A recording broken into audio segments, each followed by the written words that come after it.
You go to an elementary school, everybody in elementary school wants to be an inventor. They want to be a scientist. They want to be a doctor. They want to solve the world's problems. They want to make people's lives better because they have that passion, they have the creativity, and they haven't had to run up against like differential equations. And if they have the passion, every kid in elementary school can do that. It's all about sustaining the passion. It's about sustaining the interest to keep kids motivated to stay with it, because not every part of science and technology requires differential equations. There's lots of opportunities for kids to grow up and become part of the solution.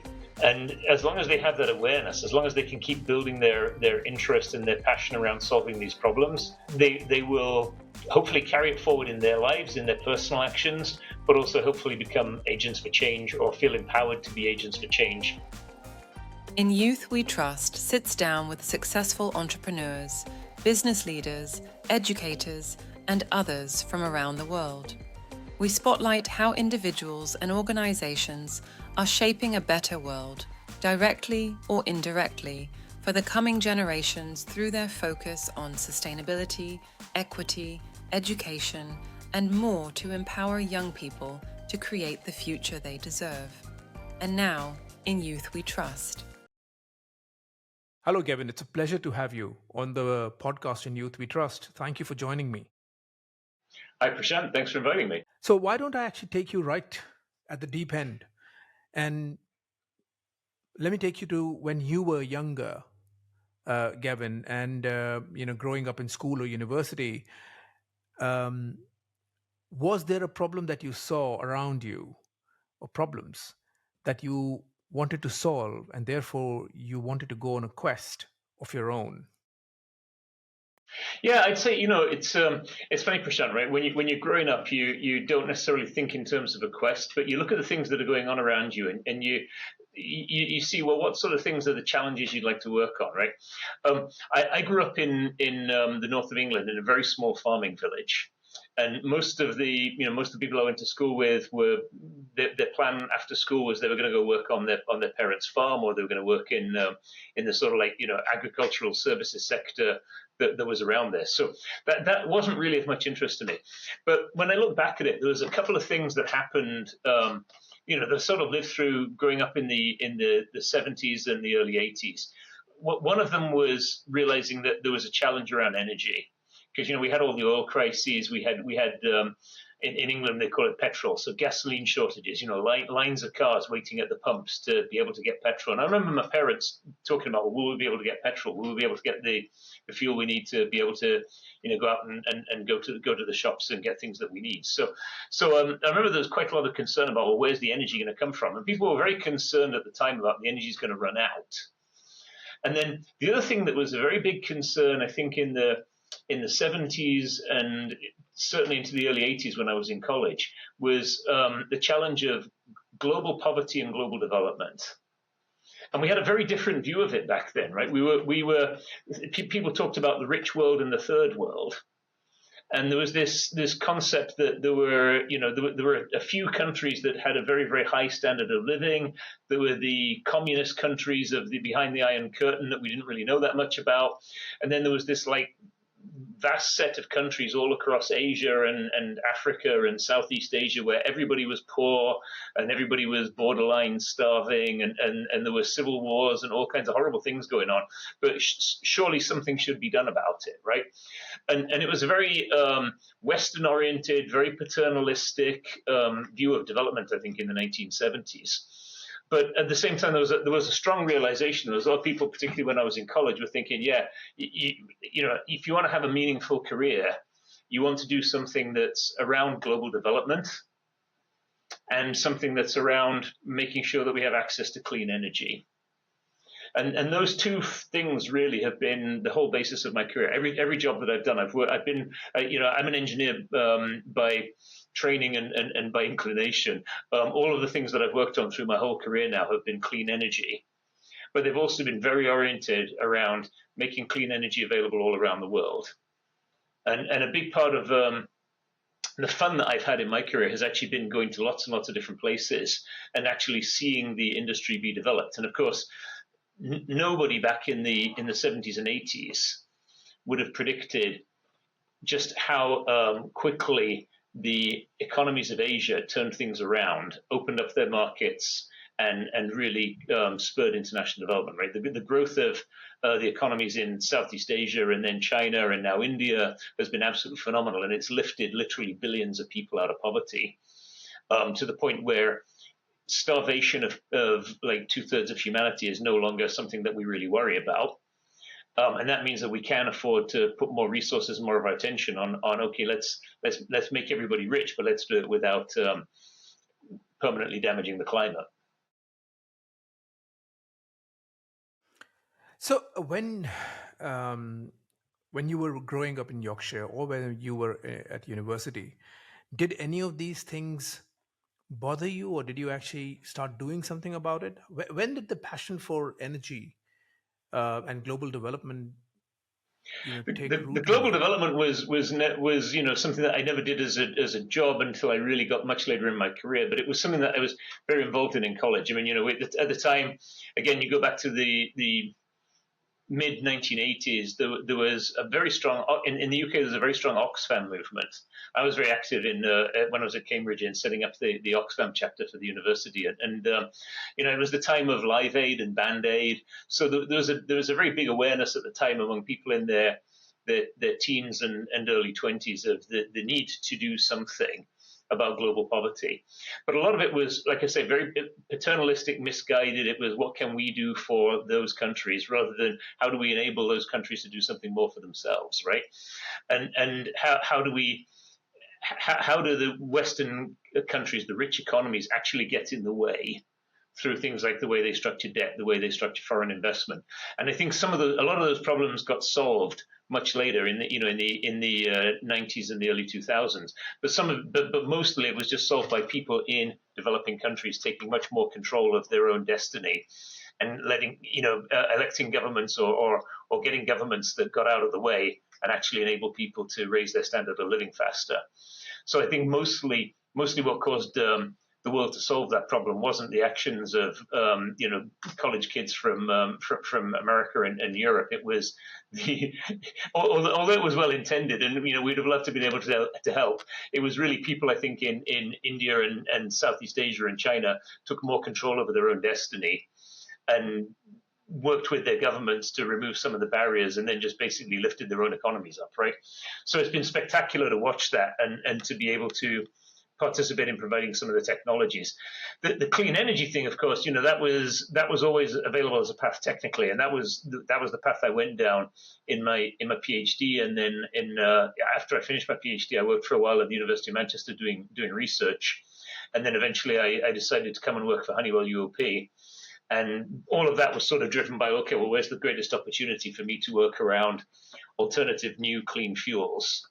Whether that was hydrogen, renewable fuels, but some of the things that are needed to transition to a low greenhouse gas emissions future.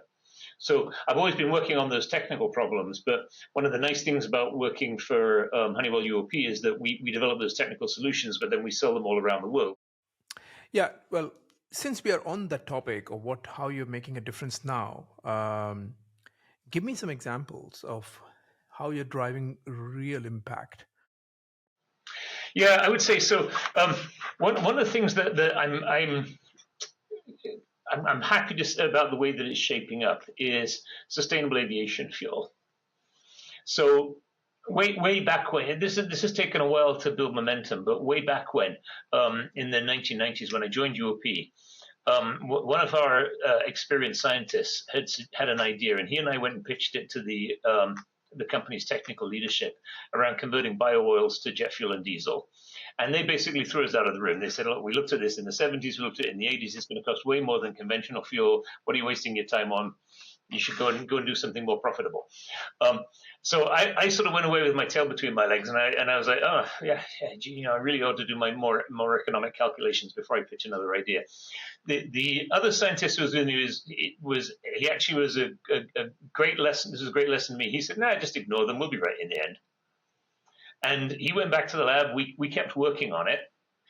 We actually, we snuck it into the budget a couple of years, but we got that technology through the pilot plants.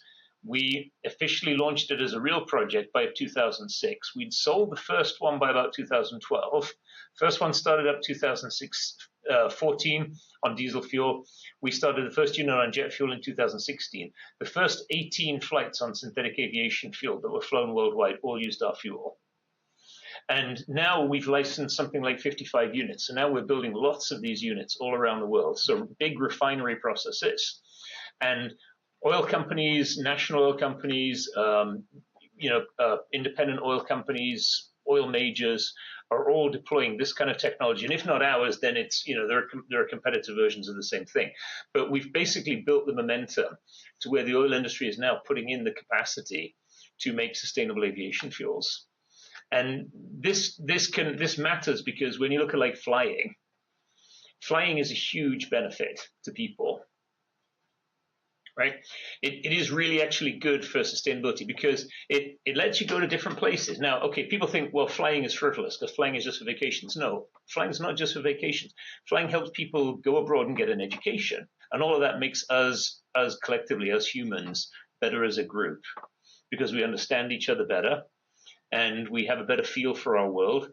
And so we want to be able to fly. It's a great invention, but it is high in emissions.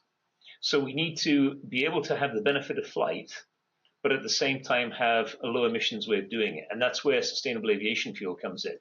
Because really what sustainable aviation fuel is all about, it's about taking the light from the sun, okay, solar power, and packaging it in a very dense energy form that you can use to put through a jet engine so that you can lift a great big metal tube 40,000 feet in the air. That is flying. That's what flying is, right? You got a great big metal tube. You want to lift it way up in the sky. Okay, so that's all lift and thrust. That's aerospace stuff, right? You got to have thrust. You got to have lift. You move the thing fast enough with the right shape of wing, it will fly. That's how airplanes work. But you need that thrust. You need a concentrated form of energy. So the trick is, how do you get solar power into a concentrated form of energy? Now, you could take solar power and you can make electricity and you can put it in batteries, but batteries are heavy, right? You could take solar power, you could electrolyze water and put it in hydrogen. Hydrogen is light, but it needs to be in a pressurized storage tank, and those are heavy. And people are looking at battery-powered aircraft for very small aircraft, and they're looking at hydrogen-powered aircraft, right? But one of the best things you can do is you can take solar power and you can convert it either you can do the same thing. You can electrolyze water and then you can make hydrogen, react that with CO2, make methanol and convert that to jet fuel. So that's one way you can get to jet fuel from solar power. You could take the solar power and you could grow corn or sugarcane and ferment it to ethanol, and then you can take the ethanol and convert that to jet fuel. Or you could take it and you could grow food products, eat the food products, and then take the waste. So like waste fats, oils, and greases, used cooking oil, things like that. And you can convert the waste fats by hydrogenation into jet fuel. So these are all chemistries that we've worked on that are now being commercialized. And they're basically intended not to compete with the food supply. We still have to feed, right now, 8.4 billion people, right? We have to have a food supply that can feed everybody in the world. But at the same time, if we can have some agricultural waste products or byproducts or just other ways of taking that solar power, which is the free renewable power we get by virtue of where we live, that's one of the benefits of our planet, take that solar power and concentrate it so we can use it on jet aircraft. So I've spent a whole, most of the last 25 years I've been working on this set of technologies. It's great to see them actually being commercialized, and hopefully we can get enough activity going there in the energy industry and in the aviation industry that, by the middle of the century, we'll be able to have sustainable aviation. So, of the three things that you talked about, take waste, the food waste, or grow corn, or do electrolyze water. Which of these e-fuels? Yeah. So, which of these three things? Intuitively, it sounds like the third one is which is basically take food waste, the most circular or the best one. But is that true? Which is the most powerful one? So they are all much lower carbon footprint than taking oil out of the ground and burning oil. Right, every one of those options, they range from 80 to as much as 100% carbon reduction, depending on where you do them and all the rest of it. Right, which one most makes sense depends on where you are in the world and what materials you have access to. So if you're in a country that produces a lot of meat, generally meat production has a lot of waste fats. If you're in a country where the cooking involves a lot of frying, then there's a lot of waste oil. So then the waste of food, or the food waste options are better if you can secure the feedstock, right? But if you're in a place where you're near the equator and you have a lot of land and it's very, very easy to grow sugarcane, like say Brazil, the ethanol route easily is the most economic and very attractive. And if you're in a place where you don't have great land and you don't have much food, but you've got lots and lots of sunshine and desert, it's not a bad idea to put in solar panels and electrolyze water and pull CO2 out of the air. And in fact, there's actually people doing that in Chile and in Namibia, of all places, right? And Western Australia. So places where there's really no agriculture, right? They're basically very, very, very sunny deserts. Great place for solar power. And Prashant, and I think that's actually a key thing. That's a key thing for young people to understand when you're working in the sort of sustainability and global warming space. There is no single answer. Usually there's a set of answers that'll all be pretty good.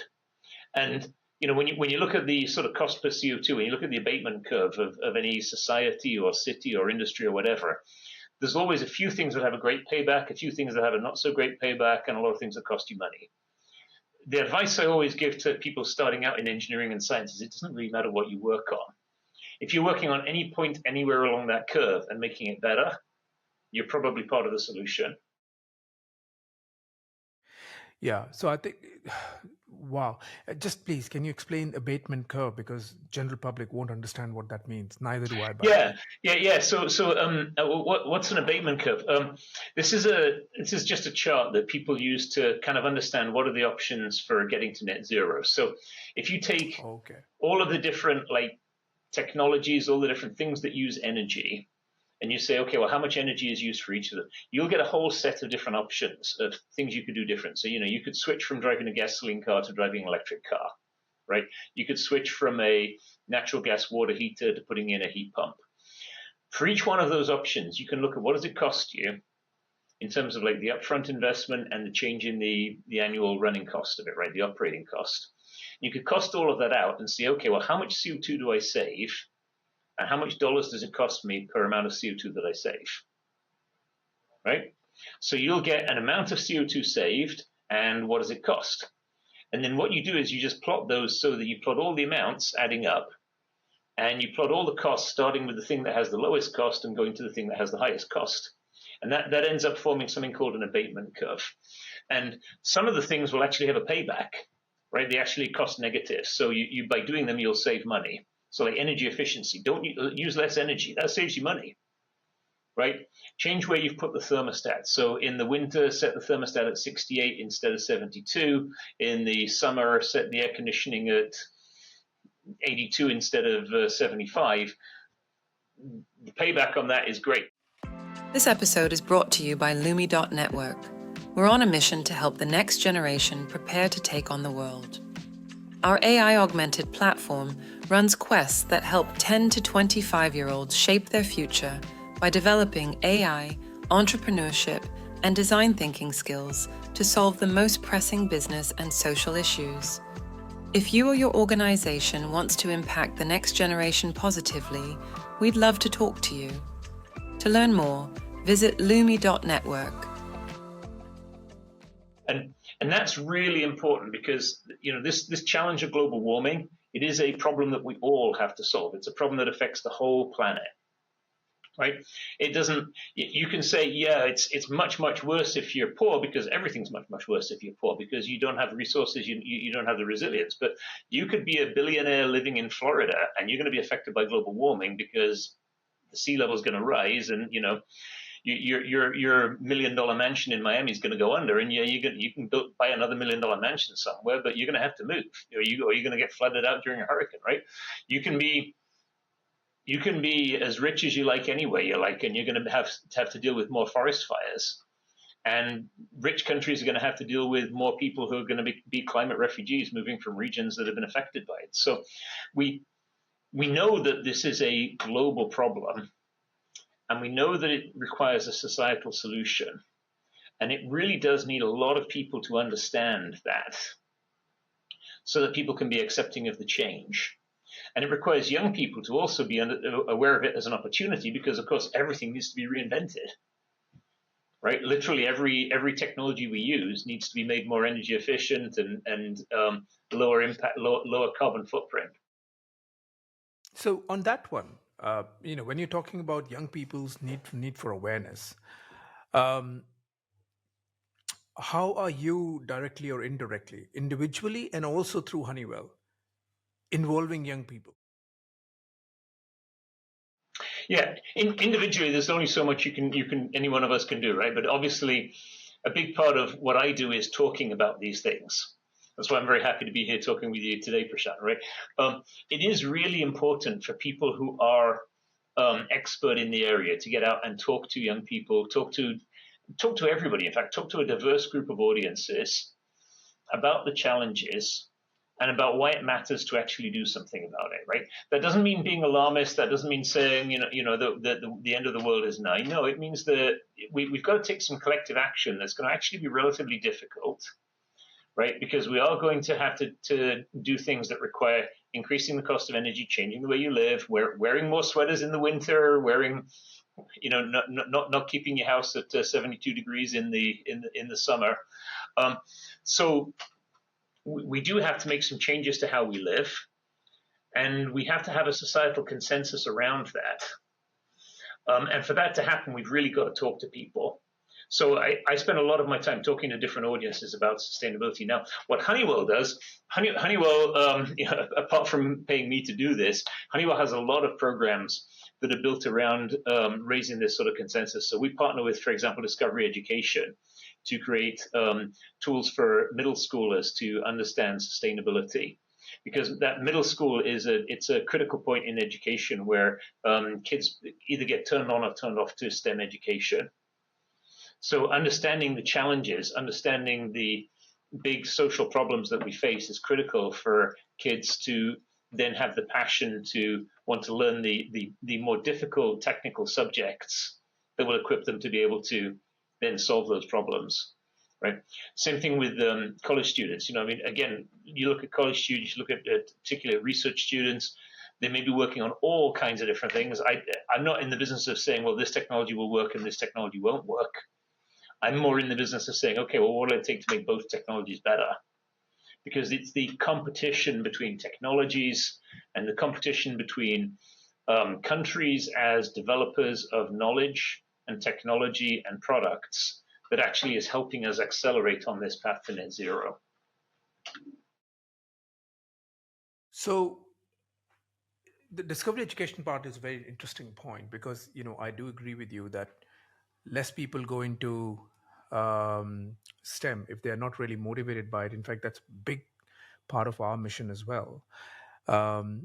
Is there any way that you involve young people in understanding the work that you're doing and either raising awareness? So, for example, the topic of sustainable aviation fuel is something that's most people, young people in the world would not know anything about it. Yeah, I think it's always a little bit tricky because most young people in the world don't know really much about any of the actual technologies that surround them. Right? And the same thing's true, and this is not in any way a criticism of teachers working in the K-12 system, but this is true of most people in society. Right? You can't walk into a grocery store and find many people who can explain to you how the electricity grid works. Right, and not many people are aware of the critical need to have better grid forming inverters and why battery power systems have to be grid forming, because as you move to more renewable power, you need to be grid forming. You can't be grid following anymore. Most of that flies over most people's heads. But as you said, it is critical for people to still make the connection that's appropriate to the level of background knowledge that they've got. Right.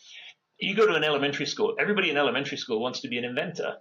They want to be a scientist. They want to be a doctor.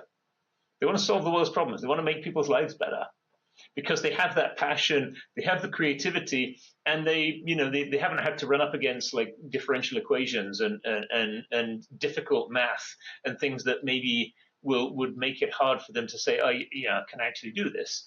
But if they have the passion, if every kid in elementary school can do that.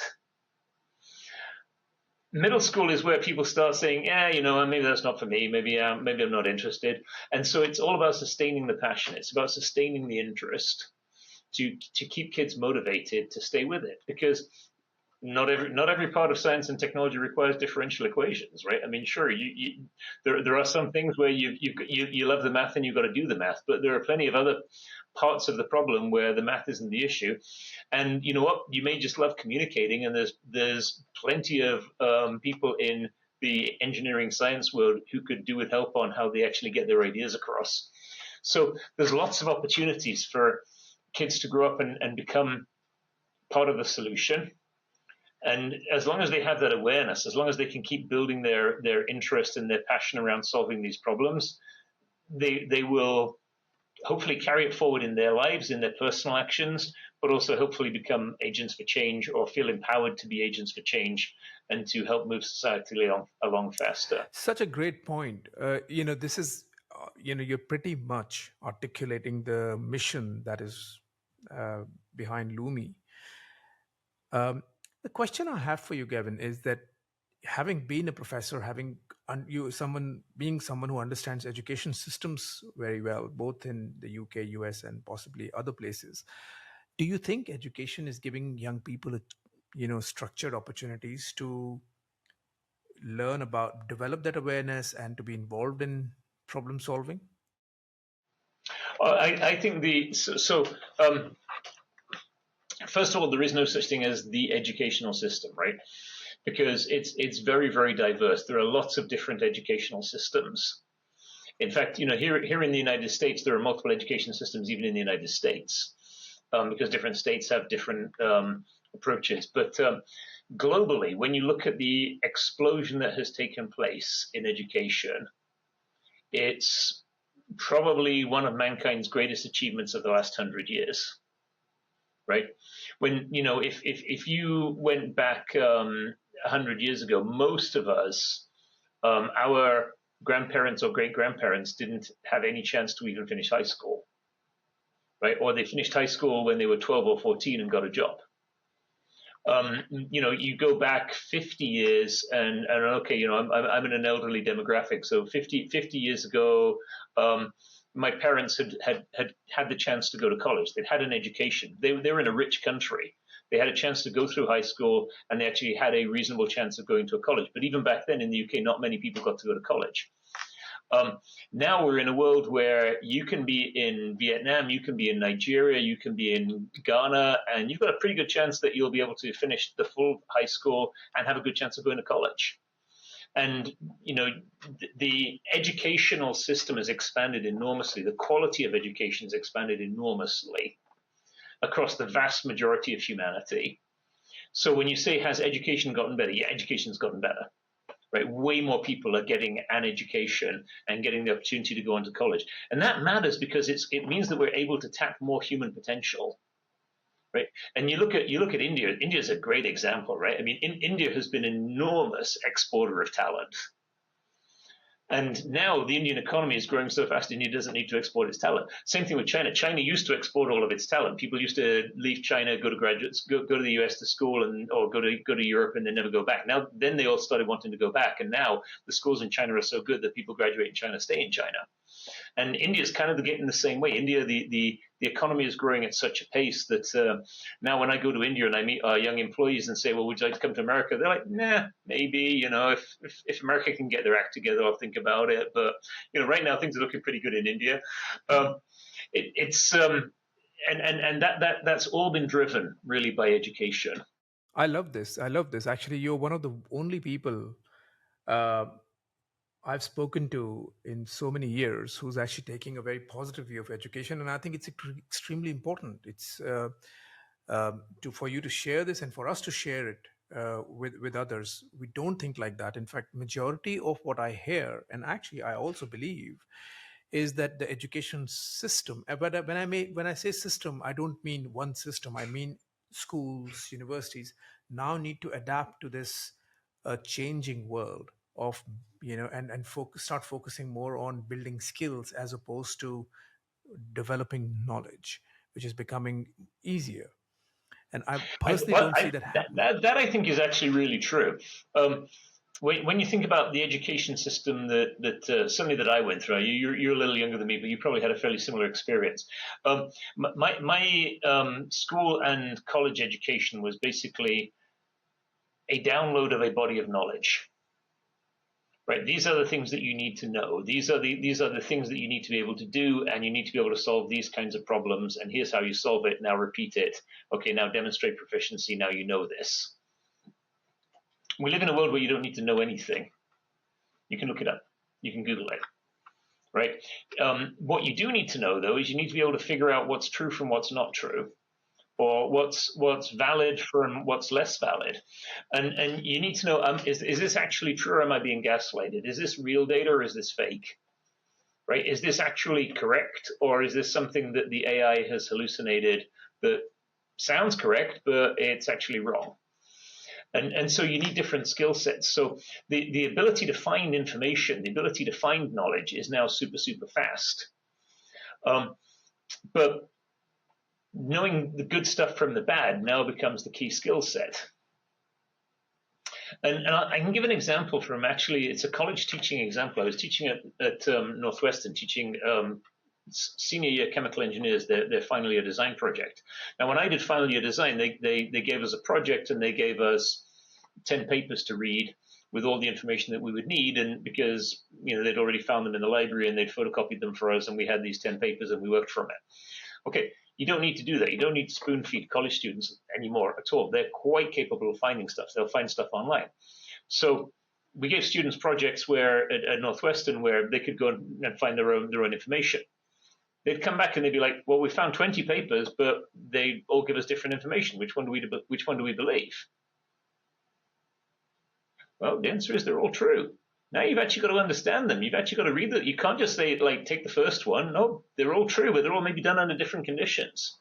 They all maybe collected data with slightly different reactions, or you're actually going to have to read them and understand, what did they do? How did they do it? Is that appropriate to the problem that you're trying to solve? So contextualization of the information becomes much more important. Finding it takes 2 minutes. Figuring out what's actually relevant, what's less relevant is now the problem to solve, right? And so some of those things like, Bayesian reasoning and probabilistic arguments and understanding data science methodology actually become really important to a lot more disciplines. And it is something that's going to change, and I think that will change within a lot of disciplines over time. It's a great point. It's a great point. I love that. There is one point that you mentioned, which I really want to pick your brains on, is you talked about societal consensus, right? That you are dealing with a problem that requires everybody to be on the same page. Talk to me about how do we achieve that, and what are you doing in that space? Yeah, well, it isn't necessarily everybody. It's enough people to actually embrace making the change, right? Because there'll always be somebody who's against everything, right? But this is not news in the sustainability area. So I first heard this when I was in a class that I took at Berkeley in like 1990 from John Holdren. So hi, John, if you're out there. We have long known that global warming is a problem. We know that the solution is moved from carbon-intense fuels to things that are lower in carbon intensity. Okay, through most of the last 30 years, all of those lower carbon intensity options have costed more money. Now, wind and solar power now are actually at the point where they're costing less money, so that's actually a good thing. But generally, there's always been a cost in the energy transition. Okay, and energy as a cost falls disproportionately on poor people, because the amount of money that poor people spend on energy is a higher proportion of their total income than it is for rich people. Okay, so you're gonna create a cost, and it's going to be regressive, right? It's going to disproportionately affect the less well off. So you have to do something to create that, and that means you've got to have a social compact around redistributing wealth from rich people to poor people. Okay, well, that sounds a lot like taxes. And in America, when you say the word taxes, an awful lot of people get very upset. And What you mean? You're going to raise our taxes to give money to somebody, or to subsidize somebody, or why are we doing that? Right? And that's sort of what plays out, not just in America. It happened with the Gilets jaunes in France. It happened with the protests against heat pumps in Germany, with the protests against putting in hydrogen into the gas grid in the UK. If you don't have people on board with it, you won't be able to make the change. You've got to either make the cost low enough, which is where the engineering comes in, or build the social acceptance for making the change now, or both. And really, you have to have both things happen, because you won't get the change until people agree to it, right? There'll always be somebody who'll push back against it and say, but why? Why do we have to do this? Why do we have to do this now, right? And it doesn't matter that meanwhile Tuvalu goes underwater, because, yeah, you know what? The people from Tuvalu don't get to vote in Chicago, so not our problem. Right, and that's sort of the problem for global warming. The small island developing states are the ones who are most at risk. They've been waving red flags and setting off fireworks and saying, please, can someone do something about this faster, for at least 20 years now. But we have to have a social consensus, particularly in the rich countries, around making the change and making the change faster. And even in some developed countries, right? I mean, China has gone very, very fast on solar power, battery systems, wind power, electric vehicles. But at the same time, China still hasn't cleaned up a lot of their existing coal-fired power stations. India has lots more development objectives ahead of their need to decarbonize the economy. And Prime Minister Modi has been very, very clear on this, right? That India needs to raise people's standard of living before they can address decarbonization. But while that's all good and well, India is also a phenomenal place for doing renewable power. It's got fantastic solar power potential, wind power potential, and there are things that India can be doing now to actually put in more renewable power more cheaply than building new coal-fired power stations. So everywhere in the world, there has to be that consensus. There has to be an understanding, regardless of the form of government that they have, but there has to be enough people have to be like, yeah, we need to do something about this. We accept the need for a change. And building that consensus, how do we build it, is really, we have to talk about it. We have to keep these issues front and center in people's minds, right? People do need to be aware that this is actually the time for taking action on global warming, right? If we don't take steps now, it will become too late. Because I don't think people understand that, Gavin. I mean, I see this every day with people I talk to. Not scientists or even business leaders, actually. I find that people don't connect with the climate change problem, or the need to change their habits. Uh, One other guest I had, she put it really well. She said, this is because the media has inadvertently created the wrong impression. People think of a polar bear, stuck on a small sheet of ice, and people think, what can I do about that? Like you're giving the example of Tuvalu. But on a day-to-day basis, people are not changing their actions. yeah, but I think the thing is that people don't see the urgency. I think when you ask people, is there such thing as global warming? There's there used to be a lot of people who just say, oh, I don't believe it. I don't think it exists. There's fewer people saying it doesn't exist. There's people who say, well, it exists, but it's being caused by natural causes. It's not man-made. There's still some denialism going on, but it's getting smaller and smaller. There is a consensus of people who say, yeah, we have a global warming challenge. What I think is happening is that more people are becoming fatalistic and saying, well, we have a global warming challenge, but there isn't anything we can do about it. And that's actually that's a wrong attitude. I mean, that's just not true. There's plenty of things we can do about it. There's things you can do about it personally, and there's things you can do about it societally, technically, by making bigger changes. So we actually know that there's a problem. We kind of know what things need to be done. Sure, they could all be made better. Don't get me wrong. To all the scientists, researchers out there working on stuff, to all of the corporate bosses who are funding it, yeah, it can all be made better, and whoever makes it better will make good money. So it can all be made better, but that's not an excuse for saying, okay, so let's wait another decade, right? Because the challenge is that with the rate of warming that we have now, and this is, I think, where the scientists have been saying this for, again, 15, 20 years, but I'm not sure that everybody really understands this point. With the rate of warming we have now, we're getting near the point where we're going to start melting a lot of the permafrost in Siberia and northern Canada. And that's going to lead to more release of methane. And that's going to accelerate global warming. So the little error bars on all the IPCC, the Intergovernmental Panel for Climate Change assessment reports, where they said, well, we think the warming is going to be 2.4 to 3.5 degrees, but it could be as much as 5. Yeah, the difference between the 3.5 and the 5 is, do we actually release the methane? We're likely to start doing that in the 30s. So if we don't start taking the action, and we're very likely to be doing it by the 50s. So if we don't start taking the actions now that get us on a trajectory to achieve sort of carbon neutrality by roughly 2050, yeah, we'll probably blow well past the 3 degrees. Just because of that, the upside that we get from that methane release, right? So I think that point I understand, because I've been in this space now for a little bit, and highly educated people will understand. But the challenge I'm presenting to you is this message of methane will get released, permafrost is melting, is something that I don't see even educated people connect with. So where do you see the message being simplified for an average individual and even uneducated or less educated people to understand that message and therefore say, take action? Yeah, I think it's something that sort of has to work its way through the system a little bit, right? The people who write the UNI Intergovernmental Panel for Climate Change technical reports all understand this. They have a consensus on it. It's all in there. It was in AR 345, right?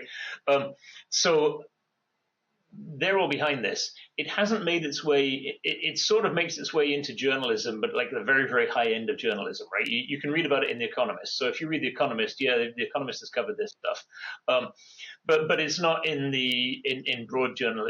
Scientific American, yeah, Nature, yeah, sure, but most people don't read Nature. It needs to work its way down sort of into the consensus, into the textbooks, into the popular discussion, so that people start to have an awareness. Okay, yeah, this is a technical thing, but it actually does matter because it potentially accelerates some of the other effects that we're seeing. And the climate science community do worry a lot about communicating the actual risks versus being seen as crying wolf. Right, the actual risks are real, right? We could be talking about a 2, 3, maybe 5 meter rise in sea level, which would put an awful lot of very expensive real estate underwater. But not in my lifetime, or not in the next 20 years. So therefore, this is the problem: is that I can't. Maybe not in the next 10 years, yeah, and not in maybe not in the next 20 years, yeah. That's right. So that's the problem. So the thing is that therefore I don't care because it doesn't affect me today. I'm still focused on whatever I'm doing, and I'm not. Which is where youth really comes in, right?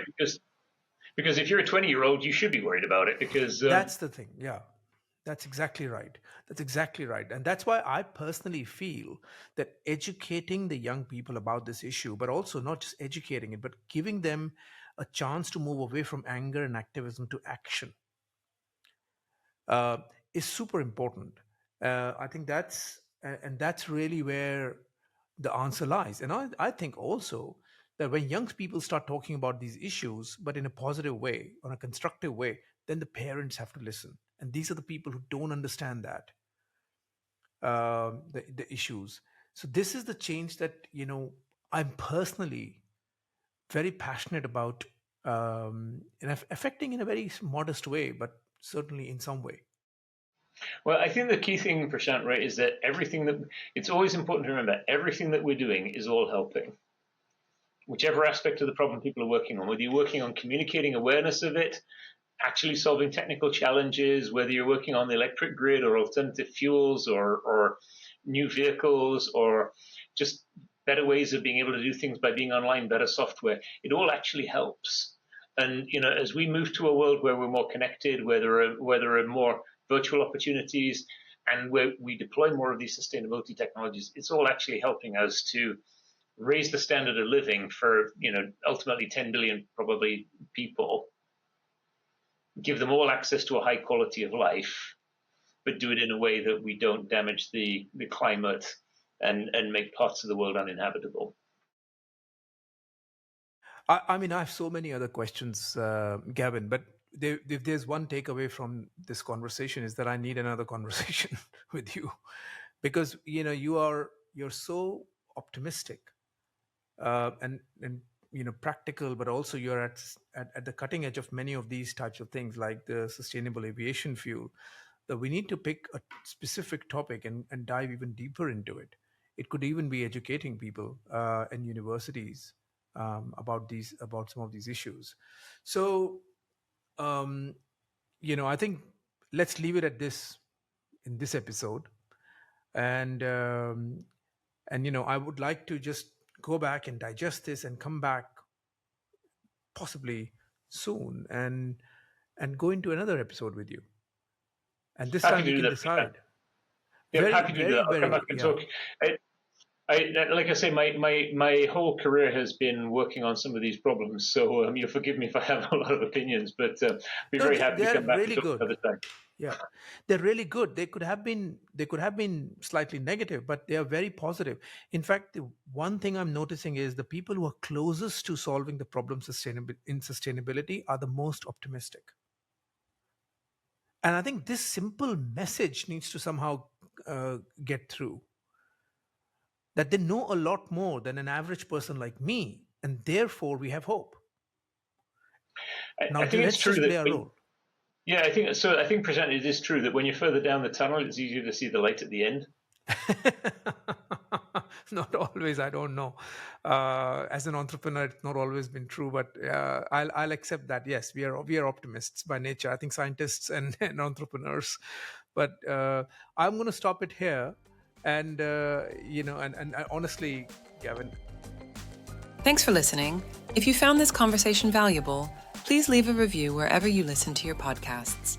If you have a story or someone you know does, please recommend them to us by email at hello@lumi.network.